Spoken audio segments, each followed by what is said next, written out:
The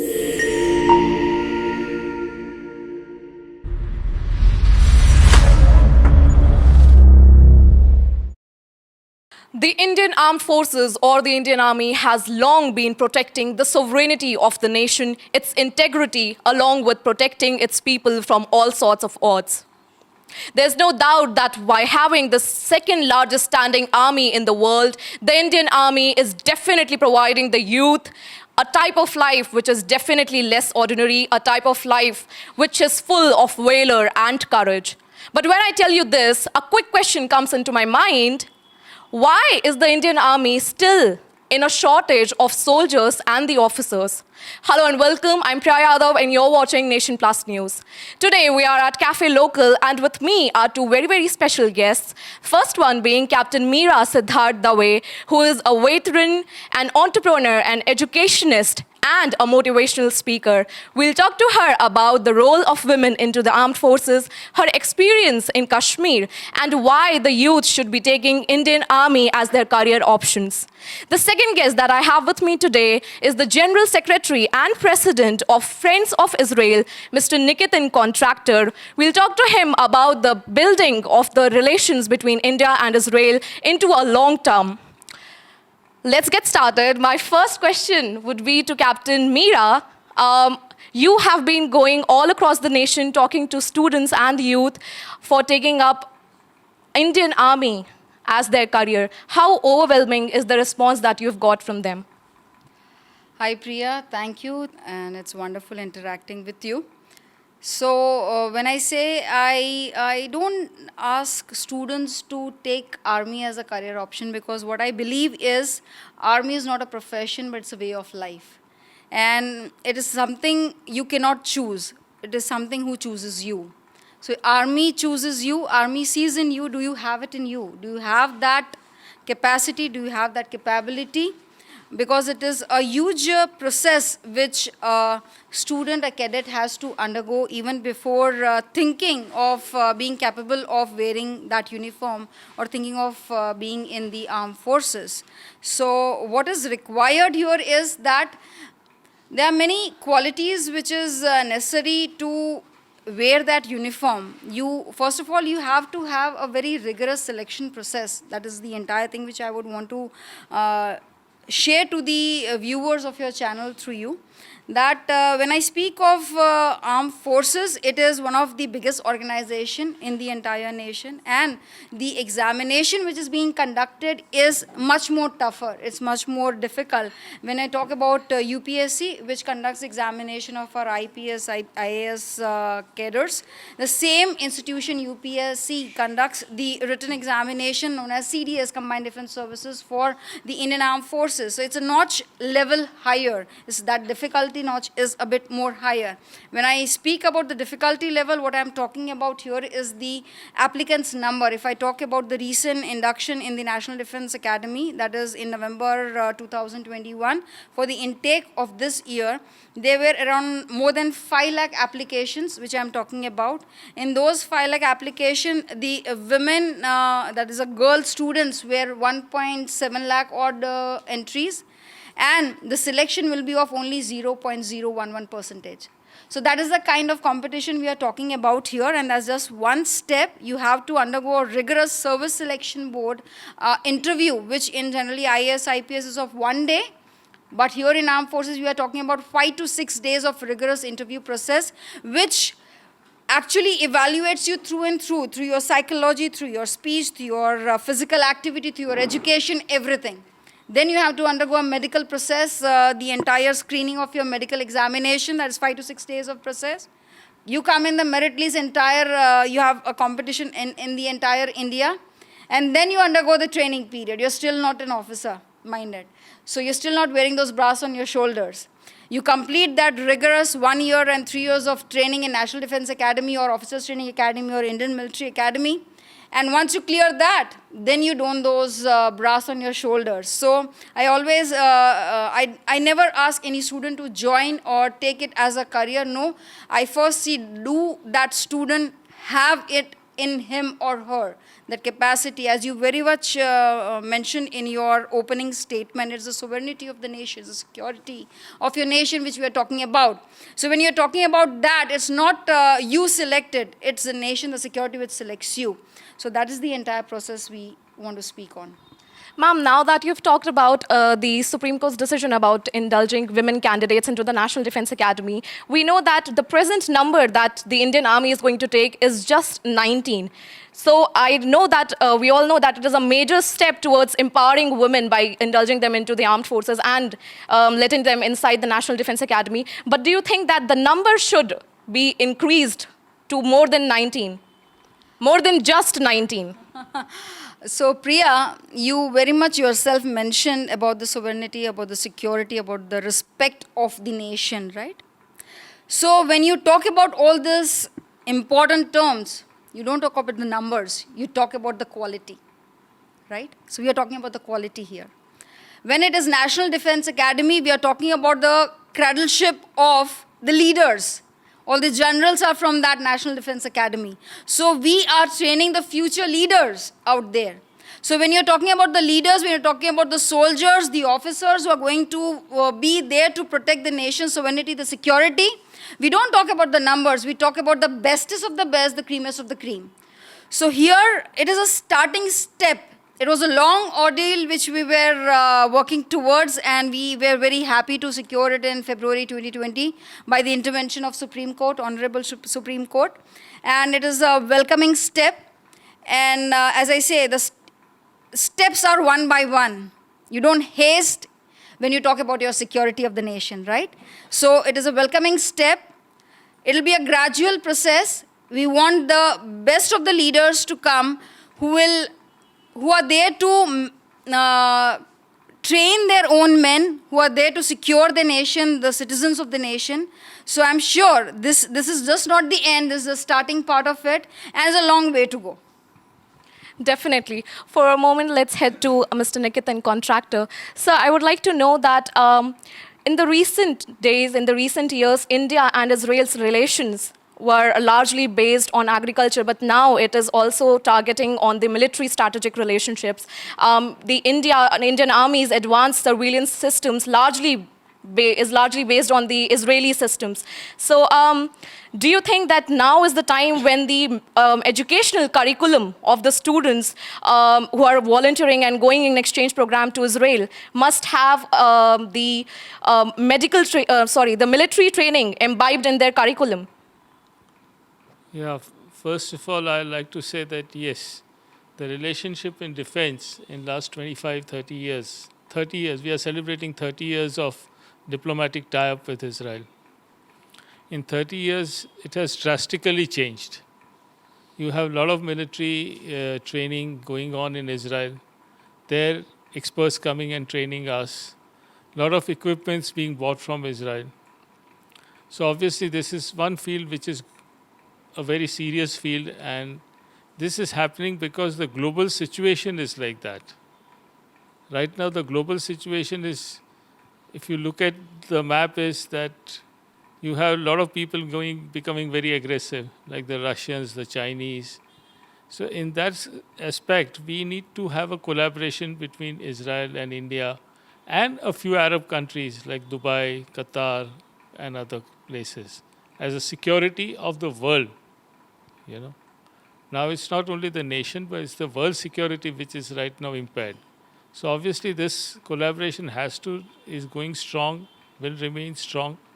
And you should remember that when you're talking of Israel, 2 years of military training is compulsory for girls and 3 years of military training is compulsory for boys. So it's the whole nation spirit which is being built up. The nation comes first. And hence, obviously, I strongly advocate that I do not have the resources, or it's always a question that India always has one standard answer: we don't have the resources. You have resources for many things, but you don't have it for this. Let the nation, I'm not saying send everybody for army training, but let there be a program which builds the nation. You know, it could be a national service, it could be an NCC kind of a program, but more practical and more aggressive, which builds the national spirit in everybody. So I guess the India-Israel relation vis-a-vis defense is going to be there for a very long time to come, strengthening more and more year by year, month by month. I would like to know from Captain Meera, you went to Kashmir as a young women officer of the Indian Army. I would like you to tell our audience about how was the experience? Kashmir and to specify more, Baramulla. So that has been very, very, very close to my heart, and there are many reasons to it. But the most important part which I would want to say here is the life of when you are in the forces in the uniform. Before that, I was posted to Lalgarh, that is around plus 50 degrees Celsius. The next posting was Baramulla, that is minus 10 degrees Celsius. So that is a kind of huge, different kind of range of work with different environmental conditions you do.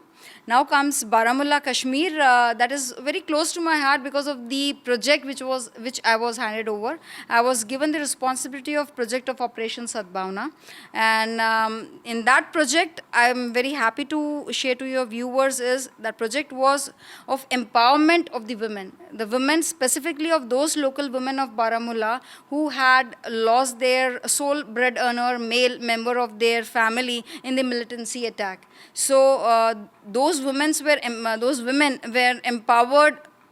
After doing a lot of research and study over those women, I found out the basic and the most important quality those women had was the swinging part of it, the natural art which they had. So I tapped that quality and to empower them or to have much more concretized kind of a curriculum, I had tied up with Usha Fashion Designing School of Lucknow. It was a proper curriculum which was given to them. They were trained in that curriculum. They had to appear for that exam, and once they cleared that exam, they were given a certification, and at the entire successful completion of it, they were given a sewing machine. Why a sewing machine? So that they can stand on their own feet, they can stand and start working for their family, start earning for their family.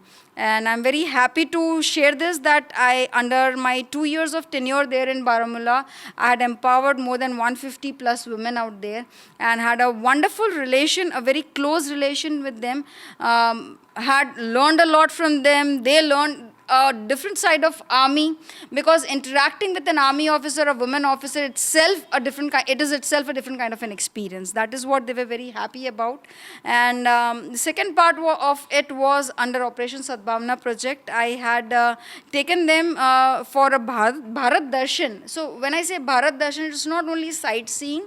So we started from Baramulla, Srinagar, Delhi, Jaipur, Agra and back. This was to make them understand what their Bharat is, what it looks like, how it is. You are a part of this very Bharat. So that was the sole intention and the good intent behind this entire Operation Sadbhavna. And I successfully had completed it. And the best part is that because of my successful work of Operation Sadbhavna there in Baramulla, the then President Srimati Pratibha Devi Singh Patil, while she was on her tour in Kashmir and visited Baramulla, she wanted to meet the officer who had conducted this. So I was privileged to meet the president and get honored by her. So this is very special to me, and that is one part of Kashmir. There are a lot of things which involved classified things which are involved because of the hard field area, because Baramulla is the hub of militancy. So a lot of classified operations also happen. But yes, this is something very close to my heart. So, ma'am, you have empowered so many women. How do you think is the Indian Army empowering women like you, other women officers, for them to take up such activities of learning, of adventure, and for them to empower other women? Oh, that is, I'm sitting in front of you. So that is one part of it. And see, when you say empower in Indian Army, the selection process which I just mentioned, that experience itself is empowering. That when a person passes through that entire selection process and successfully completes it, that's a learning in itself. That is growing yourself in itself. That is one thing. Second is, when I talk about women in Indian Army today, we are totally matching towards the international standards, no less than it. We women officers are in as paratroopers. You find them in all different branches of Indian Army. We talk about combat roles. Please understand one thing, that gone are those days when we have hand-to-hand combat. We are in the new age world, right, wherein we are much more dependent on the technology part of it. And when we talk about technology, it doesn't see a male or a female. It doesn't see it's a woman officer or a male officer, right? When I am firing a gun, when I'm using a computer, when I'm using a drone, when I'm doing all this technology-related things, it is no differentiation of gender out there. So women have excelled in every part of it. Women officers in Indian Army has excelled in every part of it. My own course mate, she's a paratrooper. She has done UN missions. So I don't think so any stone is left unturned. And it is all because of Indian Army, the kind of confidence it gives us, the kind of empowerment it gives us. It is all because of this empowerment. When my first posting that was in Lalgarh Jatta, I was given the responsibility of 300 men under me. I was a fresh postgraduate in my education qualification, and that empowerment was totally at a different level. 300 men, you are manning them, everything. I was handling the entire ammunition depot, so it is like a huge 400 acres depot. So that is the kind of empowerment Indian Army gives you. That's a belief it shows in you. So it's endless. And now with NDA, RIMC, Rashtriya Indian Military College, RMS, Rashtriya Military School, opening up Sainik School was already there, 3 years. Now the numbers have risen exorbitantly. It started somewhere around 15 in 2018 or so. Now it is more than 350 plus numbers. So yes, that's the kind of empowerment, that's the kind of confidence the Indian Armed Forces have shown in their women officers. So, ma'am, what do you think? What is the one prime reason why the youth should take up Indian Army as their career pathways? So that we are coming back to the first question. It's not a career option at all. You are going to live a life which will mold you for your entire rest of your life. So it's just not a career option. It's nothing like going a morning 9 to 5 job nahi ja rahe ho. You're not going for a 9 to 5 job. No, not at all, my dear. It's a 24/7 job. It's a 24/7 responsibility, I would say, wherein you are securing your nation's, you're securing your entire nation. We always say in army, it's the nation comes first always and every time. Then your men come the next. Then your family, and then you last. So that is the kind of ethos which falls in Indian Army, right?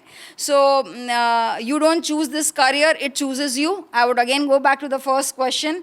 So I would want to say to all the young viewers, their parents who are seeing this program currently, you should have it in you. You should know that you have this capacity, you should have this capability, that responsibility. Do you have that strength to hold that responsibility to secure your nation's sovereignty, to secure your nation's security, 140 crore citizens? So if you have it in you, then you can think of this. If not, I don't think so that's a cup of your tea. Mr. Nikentan Contractor, my next question to you is that India is specifically a country where it gives platform to the young volunteers from all across the nation to come and take up Indian Armed Forces at their career pathways. However, if we see that in the north, in the west, in the eastern part of the nation, 14% of the population in the northeastern states is there. However, 45% strength of the Indian Armed Forces presently comes from the northeastern states. Now, if I talk about the western part of the country, there is again 14% of the population. However, the army strength from the western part is a mere 8%. What do you think is the prime reason behind this? Is it the youth not motivated enough, or is it the awareness, or why is the youth from the western area specifically shying away from getting into the Indian Army? I'm no expert on it to answer this question, but I would like to say that basically I think it's the inherent thing in you. Like she said, that It should be inside you to be in the army. You can't just say that I want to go and join the army. I guess the Northeast, not only, I'll give you an example, that in Northeast, people are even in army in England and United States and France, you know. It's just inbuilt. I mean, I had a student who had volunteered in Israel called Utpal Bora. I never told him to join US Army. On himself, he said, I want to join US Army. And he went and he passed through the rigorous exams. They have the same exams in USA. And he joined the army, and that is it. Like, so I guess in Northeast is more motivated. There was a time when the Sikh regiment was more motivated. The Sikhs were equivalent. Then, I mean, the Maratha regiment was there. And you had the famous Parsi General Sam Manekshaw, who was a Parsi, I mean, basically. So it's not that. I think it, region-wise, it could be less in the West. Maybe it's just the inheritance, I suppose, which is done. Yeah. Yes, ma'am. Sir just mentioned about General Manekshaw, the Field Marshal Manekshaw. So it is, I think, well known to all of us that Field Marshal Manekshaw has that peculiar quality of speaking the language where he goes to his troops. He was a Parsi. He was speaking Gujarati. But when someone asks, "आप गुजराती में नहीं बोलते हो?" मेरे पास Gujarati troops ही नहीं है तो मैं गुजराती में कैसे बोलूँ? That is exactly I think what your question is, why not from the western part of it. There are many reasons to it as just mention. More geopolitical part of the western part has been towards the trading of it, right? So that has been the situation geographically, politically, however you would want to mention that ways. So that is one reason to it. Second is, yes, very much the awareness that is very much required. Because of this geopolitical reasons, the awareness is very less. So here we need to on war footing need to work on the awareness part of it, starting from your school till going to the family, going the news channels like you. So they have to be the mouthpiece, they have to be the bridge between this spreading of the awareness. That is very much required, because when see, it is not just being in the uniform or joining army, but no, you need to understand the responsibility, the sensitivity of it. What you are talking here about is how responsible you are as a citizen of your country. So it's not only by being in the uniform, but being aware of the entire situation which is there in your nation. So I think that awareness is very much required. So, ma'am, if a student at a very tender age, let's say in class 7th or class 8th, decides to be a part of the Indian Armed Forces, then what are some of the do's and don'ts that the student should follow right from the smaller age? So, Priya, what exactly here is, I would first want to say that when I was talking about few qualities which are being seen in a cadet when they go through the entire service selection board of 5 to 6 days of interview, few things are there within you, few qualities are there within you. So that has to be understood within that kid. The parents can understand. How they can understand? If they know about those things. So that awareness part, number one. Number two, if they find the kid, yes, they have those qualities, or they have that. The qualities that are popularly known as the officers-like qualities. Could you just brief the audience a little bit about the officers-like qualities that they can start? So basically, there are 10 OLQs. We normally term it as OLQs. So there are officer-like qualities. You have integrity, you have perseverance, you have loyalty, and there is a long list to it. So that is being checked, that is being evaluated through and through during this 5 to 6 days of exhaustive interview process. So if parents know about it through the awareness, they can see that in their kid. If they feel, yes, the kid has that, or that can be polished or worked upon, then there are many other ways, as you mentioned, from class 7 or 8. So that is RIMC, Rashtriya Indian Military College, that is from 8th standard. And I think one of the most important aspect is sports. I give lot of weightage to sports, because sports gives you an overall built up, right? It teaches you lot many things. It teaches you failure. It teaches you how to accept the failure in your life and get back booming again. Because someone just asked me, do something running away. I said, army is one thing which teaches you not to run away. I think sports also teaches you something like that. It teaches you team spirit. It teaches you understanding discipline, right? So entire thing. So I think parents should inculcate sports, the awareness of sports, the liking of sports.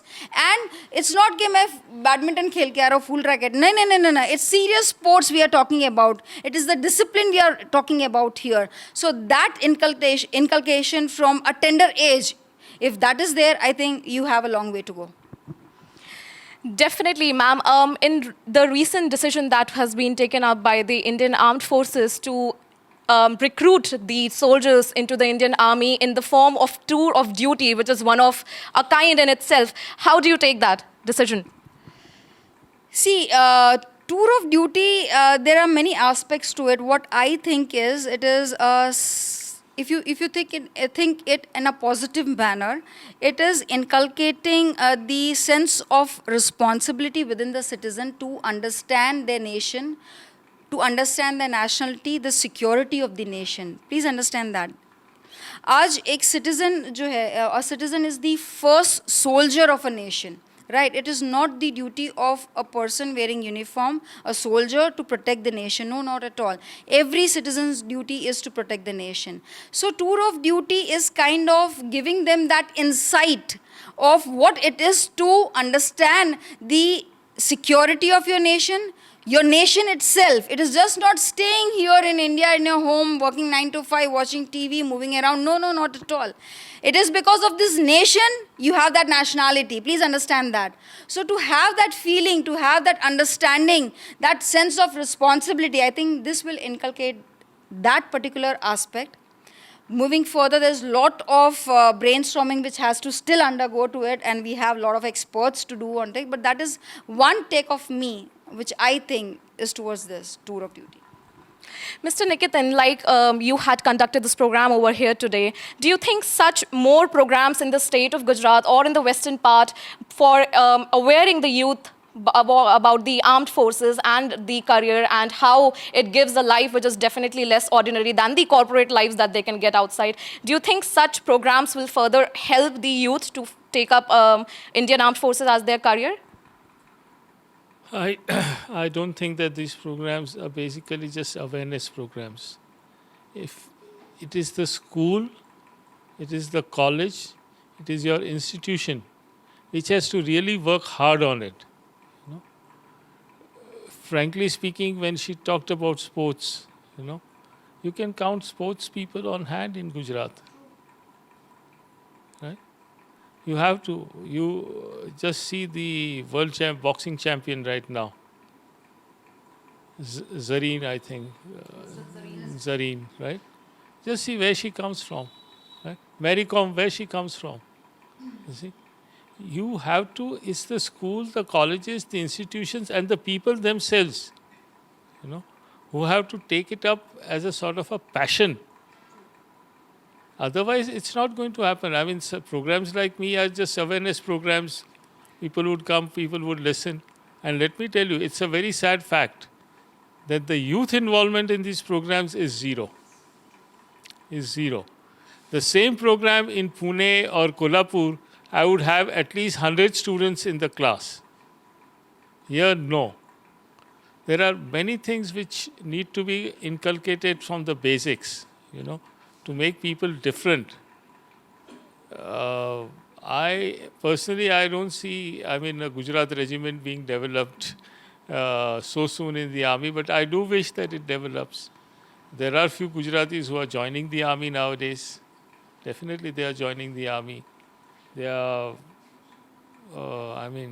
she's herself there, right? And I wish more people join the Indian Army, definitely. What they could do is sort of a central policy is to inculcate nationalism in people, Let people be nationalistic. We are not nationalistic. We are just namesakes nationalistic. We become very passionate when we play Pakistan. Everything is like a standstill. Today we'll do this, today we'll do this. Tera baap khel raha hai, teri maa khel rahi hai, like in the sense, And then what happens? When you lose, Virat Kohli phut gaya. That is where you lack nationalism. That is where you like. This man has given his life to the nation. Yeah, this is sports. You can't assure a victory every now and then. Right? The grand West Indian Clive Lloyd's team and Gary Sober's team have lost. Grand, you are no way comparable to them. Right? They have lost matches. Nobody went to Gary Sobers and slapped him and said that tu phut gaya. World Cup khelne gaya tha to. Right? This is what is lacking here. This is what. After that, I'll tell you, we had this World Cup being shown here in this hall. The first match, Pakistan versus India, packed. Right? Half the way people left. Sale ye ho gaya, wo ho gaya, wo ho gaya, wo ho gaya. Everybody was out by the time last over. Very few people stayed till the last over. And I told them, no, they played really well. It's okay, it's sports. I mean, they played well and so they won. Right? Next time we'll win. What's wrong with it? But after matches, nobody turned up. They were not interested. Now, this is not nationalism. This is not nationalism. Nationalism is having your involvement with the nation, completely, day in and day out. That is nationalism. Knowing nation first. Yes, knowing nation first. Captain Meera, what is your, as we come to the end of the show now, what is your message to the youth of the nation? My one line here is, do you have it in you? That's a tagline of Indian Army. So understand, evaluate yourself, understand yourself and see that do you have it in you? If you have that in you, sky's the limit, because armed forces, as I mentioned, is not a profession. It gives you a life, it molds you for your entire lifetime. And trust me, it is not only in the area of armed forces, but I'm here in front of you. In any field you go, Army, Air Force, Navy, Indian Armed Forces molds you in such a manner that you are ready to take on challenge head on.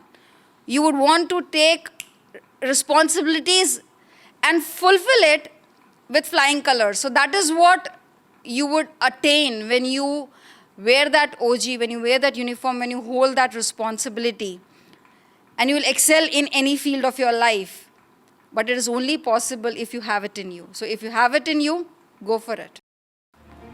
So this was Captain Meera Siddhartha Dave and Mr. Nikentan Contractor highlighting on what is the requirement of the Indian Army. It is definitely not something that you choose, but something that chooses you in the profession.